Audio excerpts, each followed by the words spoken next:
Assalamualaikum warahmatullahi wabarakatuh. Selamat pagi Baraya Priangan Sampurasun. Bertemu lagi bersama saya Rosmenti di program Ulas Berita Pagi. Seperti biasa, saya tidak sendiri. Hari ini saya ditemani oleh rekan saya, ada Teh Rifdah. Teh Rifdah, gimana kabarnya, sehat? Alhamdulillah sehat. Alhamdulillah. Terus gimana kabarnya? Alhamdulillah sehat juga. Nah, di hari Jumat ya, di edisi Jumat 24 Januari 2025, tentunya kita akan menyampaikan informasi menarik dan hangat yang sudah termuat di Harian Umum Koran Kabar Priangan.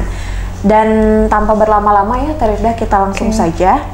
Di halaman pertama, ini informasi yang alhamdulillah menjadi satu hal yang membahagiakan ya. Kenapa? Karena dalam informasi yang termuat, terdakwa kasus geng motor divonis 20 bulan penjara. Nah, ini menarik nih untuk itu kita baru bahas. Kemarin saja kita ulas ya. Dan ternyata alhamdulillah ada sekarang sudah ada informasi yang menyebarkan gitu ya. Kalau saya ulas beritanya, Hakim Pengadilan Negeri Tasikmalaya akhirnya menjatuhkan vonis terhadap terdakwa kasus pembacokan di Jalan SL Tobing, Kota Tasikmalaya pada 17 November 2024 lalu. Di sini tertulis bahwa atas vonis tersebut, katanya kuasa hukum korban Windy Harisandi SH mengatakan bahwa pihaknya menerima putusan Hakim Pengadilan Tasikmalaya tersebut, dan dalam kasus geng motor itu Hakim menjatuhkan hukuman seadil-adilnya. Dari kami, dari kuasa hukum yang sangat menerima putusan Hakim tersebut. Nah, berbicara informasi mengenai geng motor, selain memang sudah pasti meresahkan masyarakat ya, Karifda, kemudian ini juga menjadi suatu ketakutan juga bagi masyarakat yang kalau misalkan beraktivitas di malam hari gitu ya, itu banyak sekali kadang-kala terdengar korban-korban pembacokan dan kadang-kala begal juga, terutama yang paling rawan itu di Jalan SL Tobing ya, dekat Suaka ya, dekat Bundaran Bebas gitu. Akhirnya dari informasi koran sebelum-sebelumnya ya Teh, dari maraknya geng motor yang belum ada vonis hukum, alhamdulillah di hari ini, di hari Jumat, sudah ada informasi terdakwa kasus geng motor ini divonis 20 bulan penjara. Walaupun sebetulnya kalau membaca di berita ini, Terifda, tuntutan itu bukan 20 bulan. Jadi tuntutan itu lebih dari 20 bulan, hanya dari kuasa hukum memutuskan 20 bulan. Tapi memang pihak terkait juga menerima dengan putusan tersebut. Ya minimal mungkin ada efek jerak ya dari yang sudah ditetapkan terdakwa. Seperti itu. Oke, lanjut Terifdah, mangga. Oke, berita selanjutnya ini datang dari untuk wilayah Kabupaten Tasikmalaya nih, yaitu hadirnya Unsil di Tasela jadi angin segar buat CDOB. Apa itu CDOB? Nanti akan terjawab di sini ya. Di berita kita bacakan terlebih dahulu. Rencana bakal berdirinya Kampus 3 Universitas Siliwangi atau Unsil di Desa Cikapinis, Kecamatan Karangnunggal, Kabupaten Tasikmalaya tampaknya sangat disambut gembira oleh masyarakat, khususnya warga Tasikmalaya Selatan, atau saat ini itu ada singkatan yaitu Tasela Selatan, Tasela. Pasalnya hal ini bakal mendongkrak berbagai sektor. Selain sektor pendidikan, juga sektor peningkatan ekonomi masyarakat di sana. Menanggapi rencana tersebut, Ketua Komisi 4 DPRD Kabupaten Tasikmalaya, Asep Saifullah, mengatakan pihaknya sangat mendukung penuh rencana yang dilakukan oleh Universitas Siliwangi bersama pemerintah daerah Kabupaten Tasikmalaya ini. Nah, Asep menilai ada beberapa hal yang mendukung adanya kampus Unsil di Tasela. Pertama, yakni secara letak geografis yang sangat potensial, memadai dan strategis, sebab bisa menjangkau Garut Selatan, Tasik Selatan, bahkan Pangandaran. Asep juga mengatakan adanya universitas juga salah satu proyeksi yang disyaratkan dalam pengembangan calon daerah otonom baru atau CDOB tadi, Tasikmalaya Selatan. Dalam rangka peningkatan sumber daya manusia ke depannya, salah satunya adanya perguruan tinggi yang memang berdiri di lokasi DOB. Nah, membaca berita ini gitu ya Teh, memang dengan adanya perguruan tinggi, apalagi Unsil itu memang sudah punya nama gitu ya, khususnya untuk masyarakat Tasikmalaya, ini memang sangat mendongkrak berbagai sektor yang seperti yang sudah dikatakan tadi, tidak hanya dari sektor pendidikan tapi juga ekonomi. Jadi bagaimana caranya memberdayakan masyarakat di sekitar dengan banyaknya mahasiswa dan mahasiswa dari luar maupun dalam Tasikmalaya itu membantu sekali untuk sektor perekonomian yang ada di Kabupaten Tasikmalaya ini. Karena kan di sini juga dikatakan bahwa tidak hanya menjangkau untuk Kabupaten Tasikmalaya Selatan nih, tapi juga Garut Selatan, bahkan Pangandaran, itu Priangan Timur gitu ya. Oke, mungkin lanjut selanjutnya. Oke, kita lanjut. Di sini terjawab ya dari pertanyaan hari kemarin kalau tidak salah episode sebelumnya tentang penyakit yang masih menjadi tanda tanya itu penyakit apa dan disebabkan oleh apa. Nah, penyakit misterius yang serang warga Manunjaya ternyata cikungunya katanya. Cikungunya. Nah, kita ulas. Setelah membuat warga resah selama beberapa hari, akhirnya penyebab penyakit misterius yang dialami oleh puluhan warga di Desa Cilangkap atau Desa Gunajaya, Kecamatan Manunjaya, Kabupaten Tasikmalaya terungkap. Kita ulas dulu beritanya. Hasil rapid test yang terus dilakukan menunjukkan bahwa puluhan warga yang menderita penyakit misterius itu ternyata terinfeksi virus cikungunya. Dinas Kesehatan Kabupaten Tasikmalaya kini tengah melakukan penelitian lebih lanjut untuk memastikan apakah semua kasus yang dilaporkan memiliki penyebab yang sama katanya. Dan di sini juga koordinator survei Dinas Kesehatan Kabupaten Tasikmalaya, Rina Parina, mengatakan untuk kasus penyakit misterius di Kecamatan Manunjaya, gejalanya mirip dengan penyakit cikungunya atau yang disebut pihaknya sebagai suspek cikungunya. Ini juga sebetulnya kalau kita baca informasi ini ya, memang selain menjadi salah satu pertanyaan besar, masyarakat juga tentunya resah gitu ya dengan adanya penyakit yang melanda wilayah sekitar gitu. Apalagi kalau misalkan kita kilas balik di tahun 2021 apa tahun 2020 dari virus corona ya. Kalau itu kan emang bukan hanya menjalar ke satu wilayah, tapi juga hampir di seluruh wilayah di Indonesia gitu kan. Dan dengan penyakit yang semacam tadi disampaikan, meskipun berbeda dengan virus corona, tapi apapun bentuk penyakitnya, ketika belum dipastikan nama penyakitnya, kadang-kala kita juga bingung gitu kan. Bukan hanya dari masyarakat yang terkena penyakit, tapi juga para dinas terkait yang berfokus di kesehatan juga merasa kebingungan. Tapi alhamdulillah di hari kemarin sudah terungkap gitu ya apa nama penyakit yang menjadi salah satu faktor penyebab warga ini terkena virus yang tadi. Penyakit cikungunya. Ya, mudah-mudahan kita doakan warga di Kabupaten Tasikmalaya, tepatnya di Manunjaya, itu bisa segera pulih ya dari virus yang menimpa mereka. Amin. Oke, lanjut Terifda. Oke, lanjut ke berita selanjutnya yang akan kita ulas. Ini datang dari wilayah Ciamis, yaitu Jawa Barat, provinsi dengan prevalensi merokok tertinggi di Indonesia. Oh, ini untuk kota ya, wilayah kota.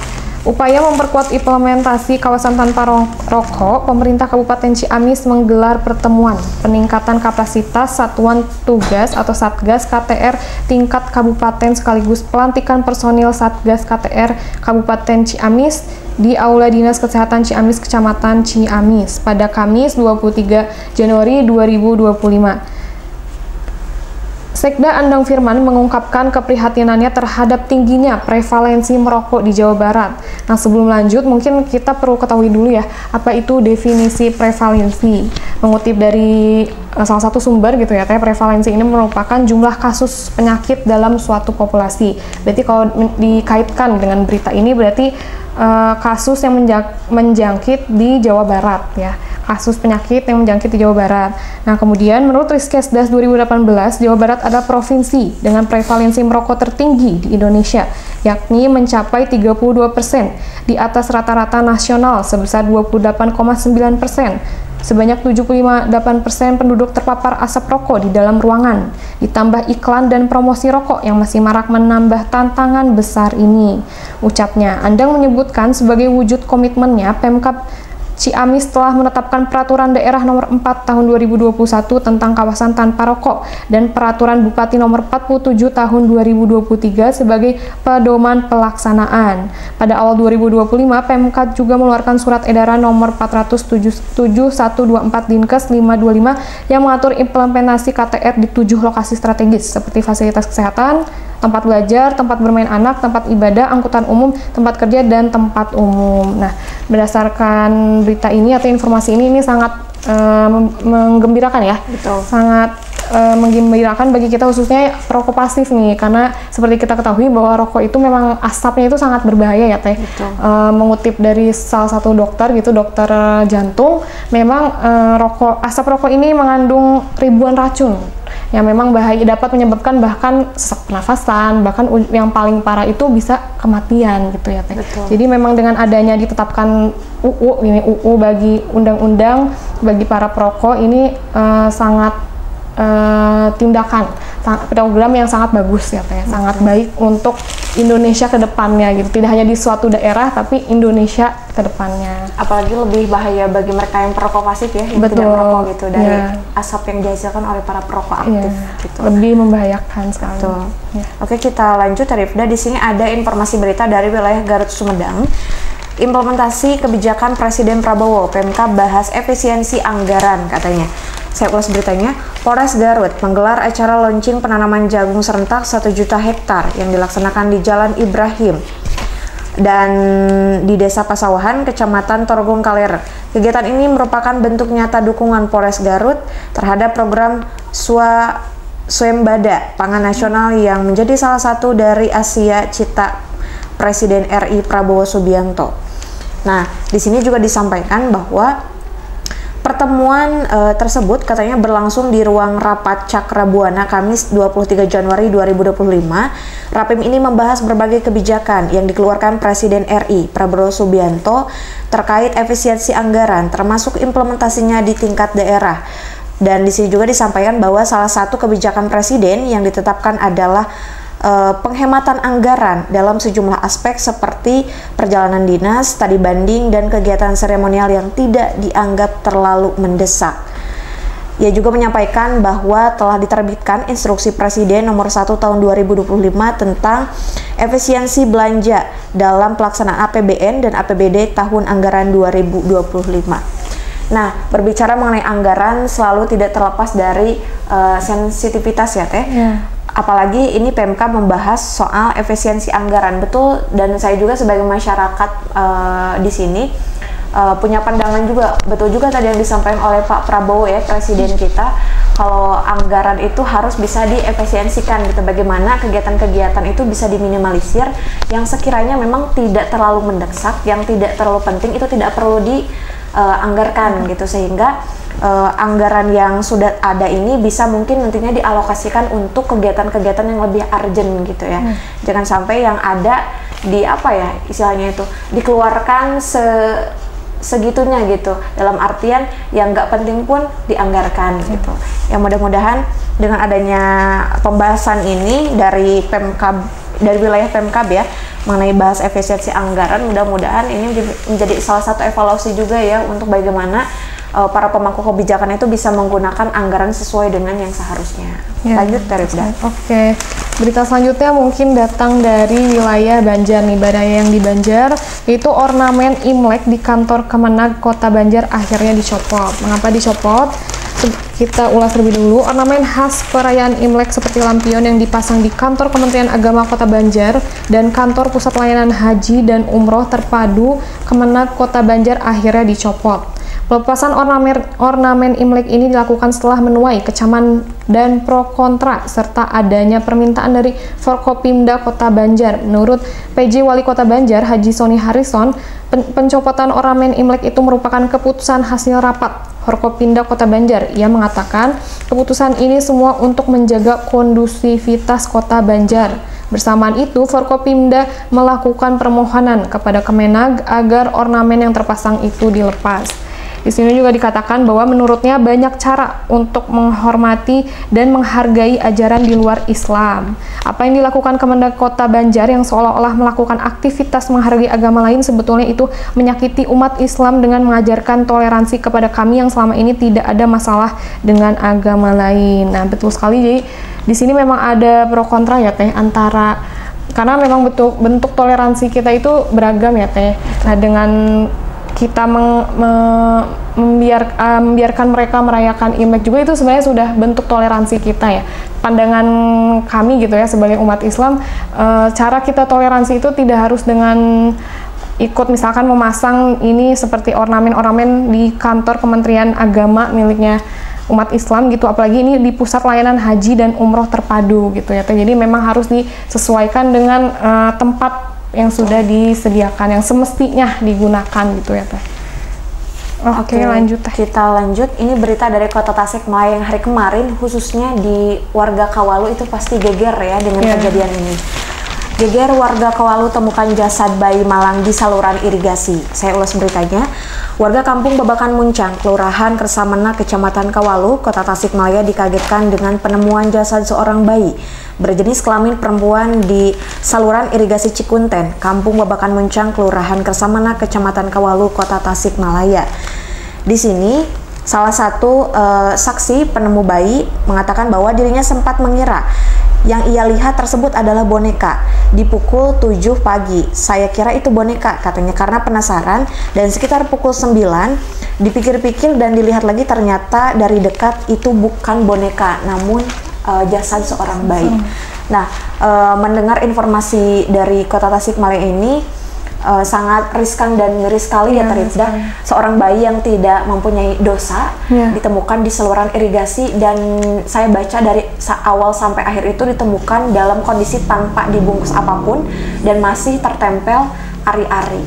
Ditemukan dengan posisi sekitar bayi itu mungkin baru 6 bulan, jadi katakanlah mungkin prematur ya, belum waktunya lahir. Ini menjadi salah satu tanda tanya besar gitu.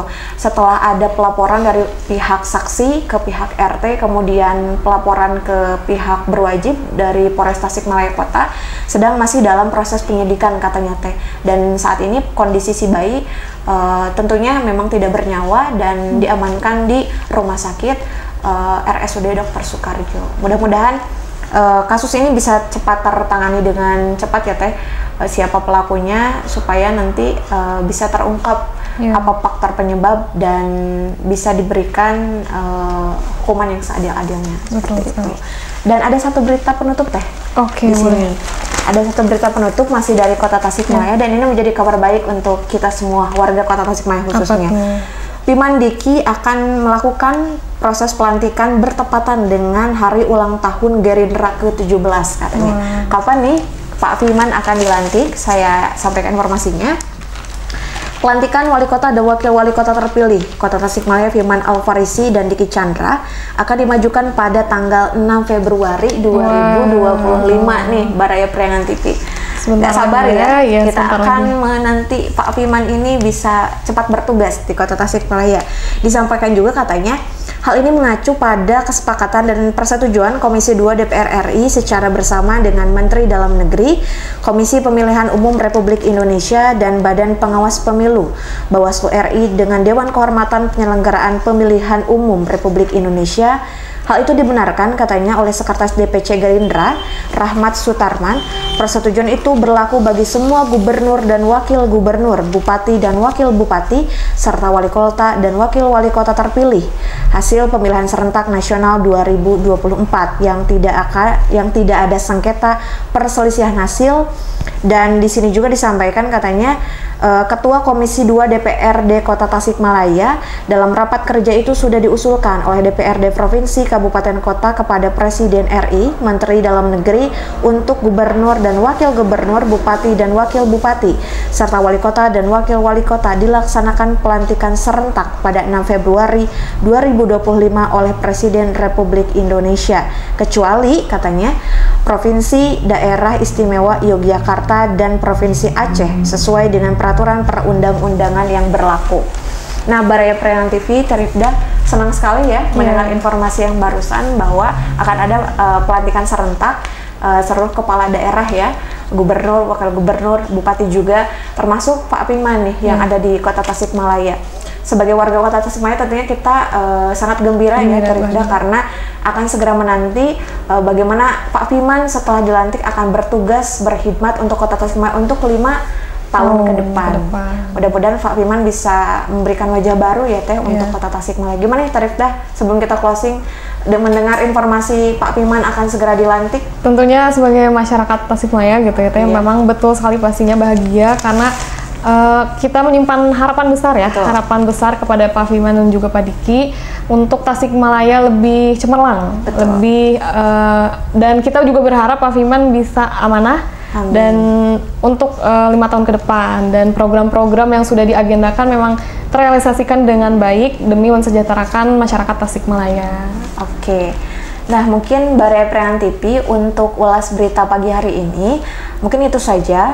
Dan tentunya sebelum kita akan closing ya, di akhir kita akan selalu menyampaikan bagi Barai Priangan TV khususnya di Priangan yang membutuhkan kebutuhan elektronik, jasa, bisa langsung melihat di muatan koran Ragam iklan. Iya, di Ragam Iklan Kabar Priangan yang terletak di halaman terakhir ya. Di situ banyak sekali iklan-iklan.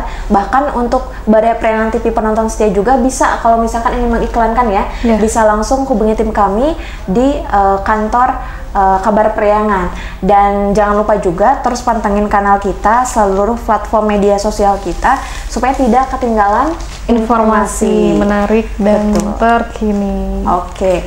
Nah, mungkin itu saja yang bisa disampaikan. Mohon maaf apabila banyak kesalahan atau kekeliruan. Saya Rosmayanti pamit undur diri dan rekan saya Rifdah Zulia.